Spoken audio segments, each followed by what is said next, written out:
একটি কাক খাবারের সন্ধানে মরুভূমিতে গিয়ে চারিদিকে ছোটাছুটি করতে থাকে। খাবার খুঁজতে খুঁজতে সময় ক্লান্ত ও তৃষ্ণার্ত হয়ে পড়ে। সে পানির জন্য চারিদিকে তাকালো, কোনো পানির উৎস খুঁজে না পেয়ে সে পানির সন্ধান করতে লাগলো। জঙ্গলের চারিদিকে খুঁজতে থাকলো। অনেক খোঁজার পর জঙ্গলে অবশেষে একটি কুয়ো দেখতে পেল এবং ভাবলো কুয়োর পাশে বালতিতে পানি থাকবে। তারপর সে কুয়োর কাছে পৌঁছলো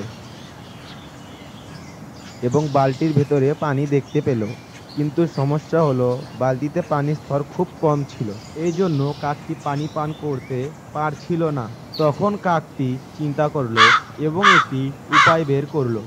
বালতিতে কিছু নুড়ি পাথর ফেলে দিলে পানির স্তর উপরে উঠে আসবে। তারপর সে কিছু নুড়ি পাথর দেখতে পেল এবং একটি একটি করে বালতির ভিতরে ফেলতে শুরু করলো। একই কাজ সে বারবার করতে শুরু করলো। একটি সময় পানির স্তর উঁচুতে উঠে আসলো।